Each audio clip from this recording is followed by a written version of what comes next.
TV.com. Off the ball. This is News Talk.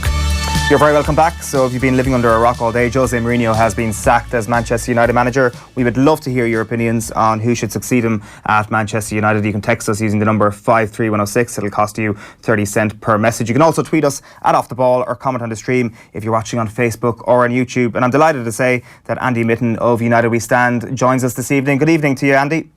Good evening. So I don't think many of us were too surprised by this, but were you surprised by the timing of this decision? Did you expect it to happen once their Champions League fate for the season was sealed, perhaps? Yeah, the information I've been getting was that United were clearly worried about the toxic atmosphere that has been increasing in recent weeks at the training ground, among the staff, among the players, among the fans.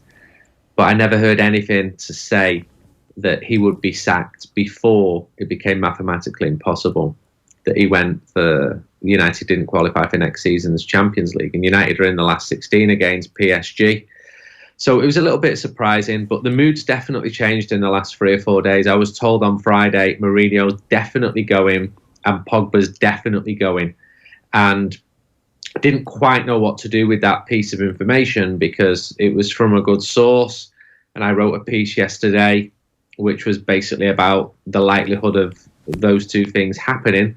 And then this morning, we heard the news, and then about 90 minutes later, my mother called me from a bus in Manchester to say, have you heard the news that Jose Mourinho might be leaving? Because I can't beat that. Just talking about it on the bus.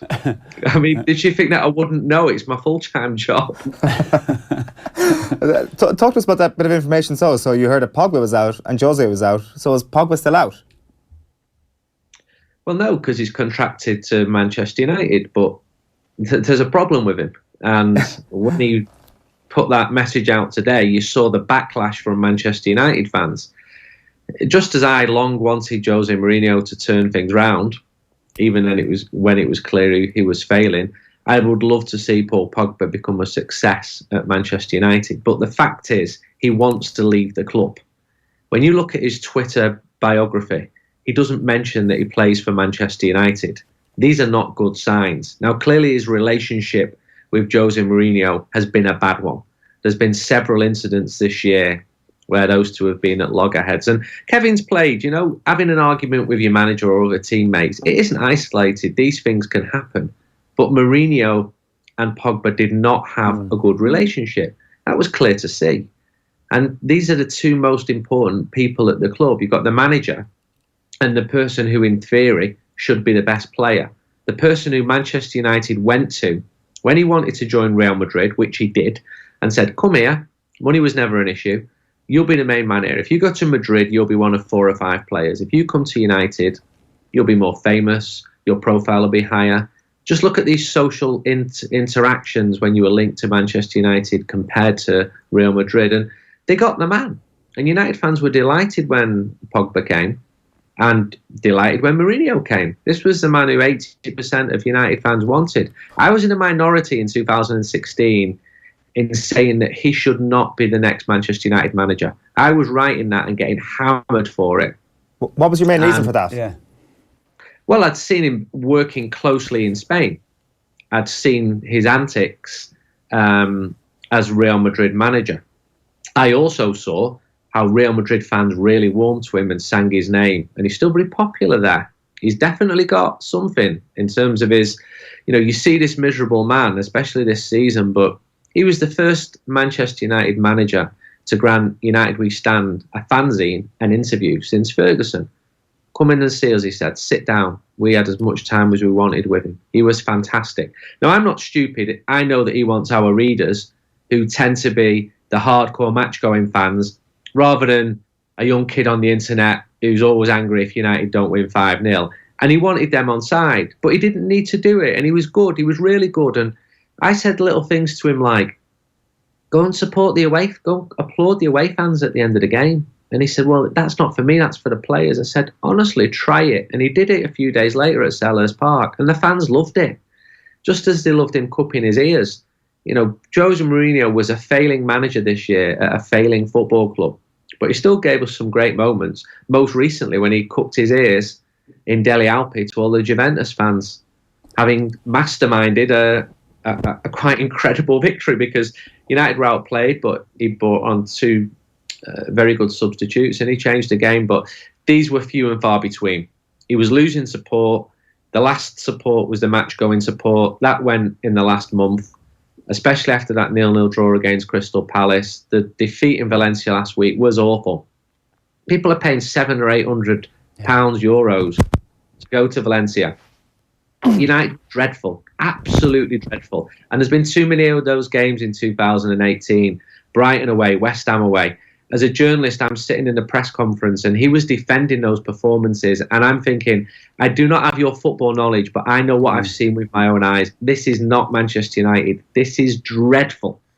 And the club realised it. They realised the toxicity of it, and they made the decision today, and the players are happy with it, and the fans are happy. Why didn't they see? Why didn't they foresee that toxicity? Like, you talk about being able to foresee what happened here, and I know it's great having hindsight and all that, but I was actually going to ask you anyway. Like, the Chelsea situation surely would have sent alarm bells ringing in the Manchester United boardroom that things can turn sour with Jose Mourinho and with Real Madrid, as you've already said, Andy. Like, why didn't this come into the idea of what Jose Mourinho was in the board of Manchester United before he was appointed? Because there was a lack of football knowledge on the board, because Jose Mourinho was the closest thing after Pep Guardiola, who United couldn't get, to guaranteeing trophies. He was the man with the proven track record. He went to Internacional and won the European Cup. He did it at Chelsea, he did it at Porto. 70 to 80% of Manchester United fans wanted Jose Mourinho to take charge in 2016. The club went along with that. They gave him the huge contract, and his first season was successful. He won his 3 trophies. Well, if you count the Community Shield as a trophy, it was good enough. The second season up to the halfway point was good enough. The team was getting better. They went away to Arsenal. They won in the league, a really good game, and then it started to turn. Hammered at home by Manchester City. And then the Sevilla game, that was dreadful. But 3 weeks before that, he'd signed a contract extension, and that was welcomed by United fans in the main. But too many things happened in 2018, starting with that Sevilla game, and each time he would lose 5, 6, 7% in popularity stakes. I regularly speak and poll Manchester United fans, and it was going down throughout the year. The pre-season was horrendous. It was a write-off. I was in America covering Manchester United, and the contrast between the way Liverpool did things in United was stark. You had Jurgen Klopp mixing with fans who'd travelled over, proper hardcore Liverpool fans, good people you want on side. Liverpool's media department being really friendly, and United was just the opposite of that. The manager was scowling. I said, look, do you want to do an interview? No, he didn't want to do anything. He didn't want to communicate with any humans. At one point, I drove 70 minutes across Los Angeles to cover him in a press conference, and he just scowled for 7 or 8 minutes, spoke a load of nonsense, and I thought, do I really want that man as the manager of a football club I support? I started doubting it. He had a point. You know, he wanted to bring players in, but the club also said that he put his demands too late to bring in these players in. And if Manchester United are asked for £80 million to sign Harry Maguire, I can actually understand why the club might say no to that. The market was completely ridiculous. And they said to him, you've spent nearly £400 million on players. You brought 2 £30 million centre-halves in. You have been backed. And he had been backed. And those players, and they're partly to blame, should have done far more. They should have played far better and won more football games and scored more goals and conceded fewer goals than they've conceded so far this season. Yeah, Andy, Gary Neville's been very vocal in the last couple of weeks, probably the last while actually, talking about the board and they were basically talking about the lack of maybe football man. You mentioned it earlier on about the football man and what he said on the board there at United. Where does this leave them for accountability-wise within this now? Where is the board going? What are we going to see from United's board over the next year or two? Certainly in relation to the immediate appointment of a new manager and going forward, what are we going to see? Is Ed Woodward going to stay out? Is he going to be still around? What we're looking at from them in general? Well, Gary's been vocal since he learned to speak. Nothing's changed there. But a lot of United fans, they totally agree with Gary. And I speak to Gary, I know him well. And he's passionate about Manchester United. He wants to see the team doing well. In answer to your question, what are they going to do? They're going to bring a director of football in. They put that to Jose Mourinho. He didn't like the idea. He said I didn't sign this contract not to have control. You've promised me one thing and now you're asking me to do another. And to be fair to him, I can see that. So that's now changing. A manager, someone with football knowledge will be brought in charge or working closely with the manager, and that will happen in the summer. They've already spoken and sounded out different people. They're doing the due diligence. That will be appointment made in the summer. And the plan is to bring a permanent manager in the summer as well. The clear favourite is Mauricio Pochettino. That's who Manchester United want. They understand that he would come, not mid-season, but at the end of the season. So a sporting director. And that means that Ed Woodward can do what he's good at, which is bringing money into the club, which is doing... He's got a lot of qualities, Ed Woodward. He gets a really bad press, and I can understand why, because he doesn't have a football background. And while he claims he's not making football decisions, well, actually, he's been integral to the football decisions. He might then turn around and say, well, some of them were the right decisions. Not selling Luke Shaw, as Mourinho would have accepted. Not selling Anthony Martial, as Mourinho would have accepted as well. So these things are, there's never black and white. You're playing, there's lots of different shades of grey areas, lots of percentages being played. And blame can be apportioned not just for one person. But United has not been working well since Ferguson left. You're now on 4 managers, if you include Ryan Giggs' caretaker role. And the club have slipped, and they continue to slip. They're 19 points behind Liverpool today. It's nowhere near good enough. They've spent a lot of money. The signings have been hit and miss, mainly miss. The fans are getting tired. The fans are still turning up in huge numbers. For another full away end at Anfield on Sunday. I'll be going to Cardiff at the weekend. There'll be a full house again. But they'd lost that. They'd given up on Mourinho. They really are. Ed Woodward's not popular with those fans either. A lot of the people at the club are not popular. And nor are a lot of the players. They just don't think they are justifying their huge wages. United have got the second highest wage bill in world football. Yeah. Andy, I just wanted to ask you one thing about the director of football role there, that Jose Mourinho saying that I don't want to work under a director of football, as if this idea of a director of football is a 2018 idea. Director of football has been around for 10, 15 years at this point. Did the hierarchy at Manchester United not ever think prior to Jose Mourinho that they might need a director of football, and prior to hiring Jose Mourinho have a conversation about a director of football with him? No, they didn't with him, but they did think as time went on that they would need a director of football. So we went back 1 year, because I wrote the story originally about the director of football operations. And I checked this story out and was told that this director of football operations will be responsible for X, Y, Z. It's a part of the reason is because the club's growing so quickly, new roles are being created. But the key line was he will have no part in transfer strategy. That person was never appointed. So when United continued to fail, that's when they started looking at a proper director of football. Somebody who knows that Palermo's left back is the man to buy. And I gave an example in an article recently which I wrote. A friend of mine's an agent. He's got some very big players. And he went to Manchester and he met City in the morning and United in the afternoon. And he said City was so well planned in what they wanted in 12, 18 months, 2 years. They knew the positions, the age profile, they knew the players they were looking at. And where they didn't, they said to my friend who's an agent, maybe this is a consideration. And then he went to see United, who he said were starstruck by names, who offered the opinion that the teams who win the Champions League are the ones with the 5 Galacticos. And he came away to me and rang me and said, I know you're a United fan, but you're so far behind Manchester City. This was 7 or 8 months ago. And now we're seeing that. So there has been a lack of joined up thinking. The club has been extremely well run commercially. There's a lot of great people at the football club. There really is. And there's a lot of people, and even Jose Mourinho wanted it to work out, but it just was not working out. He was in conflict with too many people. And when he lost his assistant, that made things even worse, because he brought other coaches in alongside him, but he didn't share the workload, he didn't share his opinions. Did he look a happy man to you? Because he certainly didn't to me. No, it's true. That's very, very true.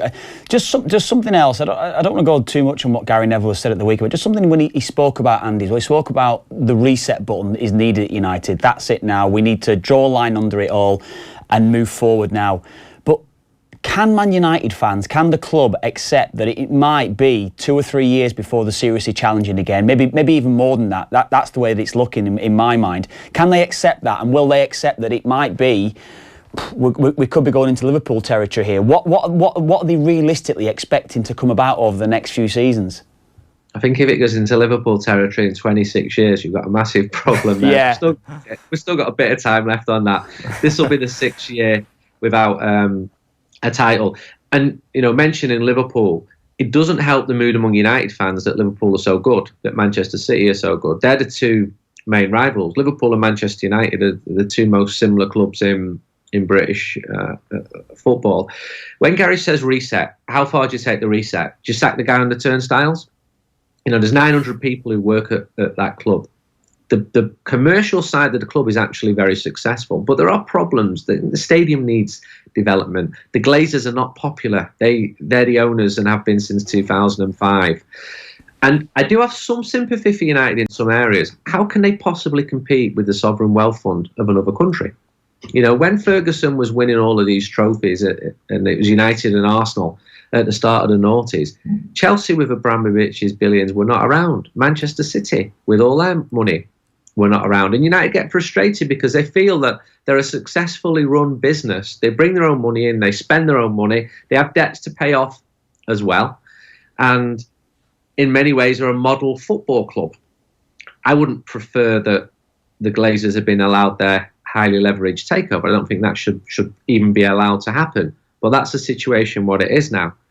And then you've got to look at why the football side of things is failing.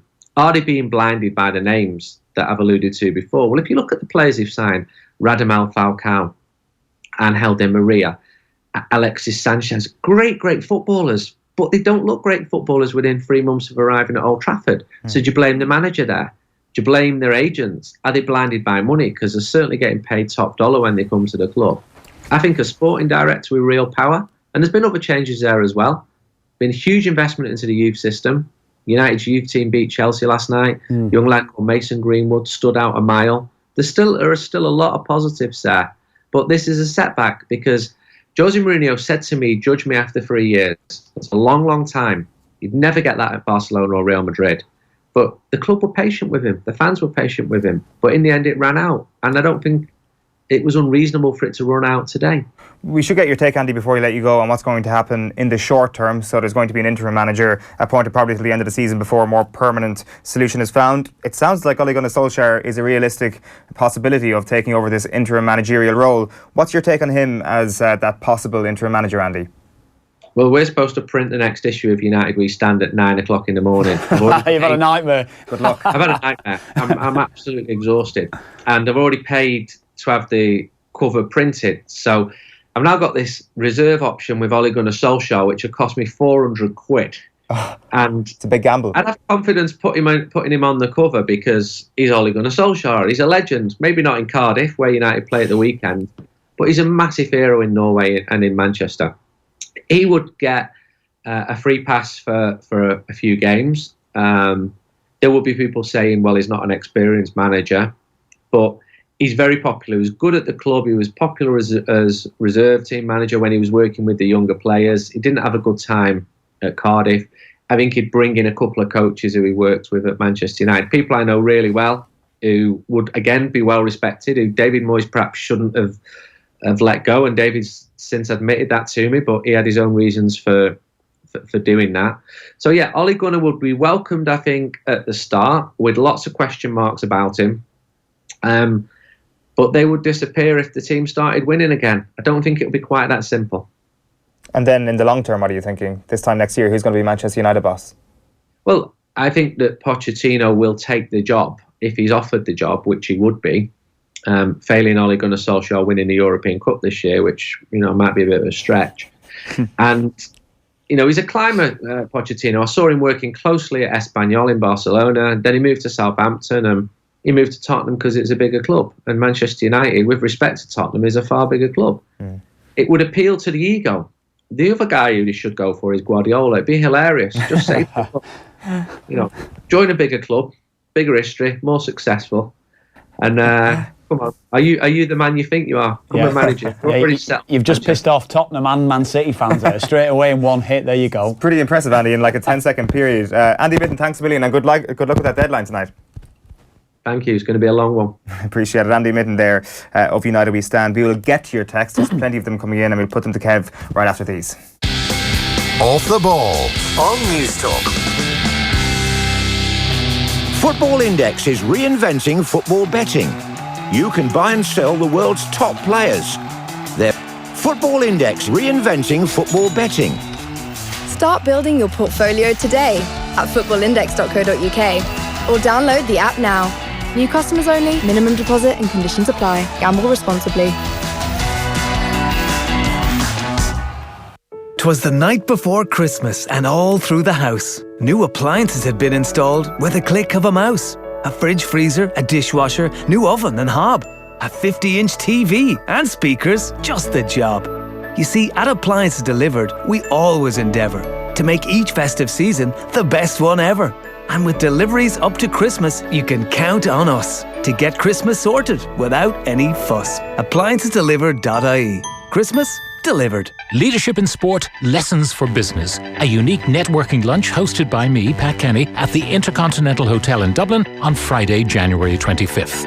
Hear former Irish rugby legend, now Goldman Sachs director Hugo McNeil, FBD's Fiona Muldoon, Kilkenny manager Brian Cody, and a panel of medal-winning players. They will share insights on focus, attention to detail, and the hunger and drive necessary for success, all in the company of Ireland's leading corporates. Book your table now at lessonsforleaders.ie. Proudly supported by News Talk. It's not you, it's me. Actually, it is you. When we first met, you were all I wanted, but now you're just too limiting. I want to express myself, do things I've never done, be creative. I just need more from a phone. Looking for the new love of your life? The Samsung Note 9 comes with the new Bluetooth-enabled S Pen, allowing you to scribble notes and take pictures remotely. And until December 24th, we're offering up to €165 cashback on a range of Samsung tech, including tablets, phones and wearables. Available from select retailers. Terms and conditions apply.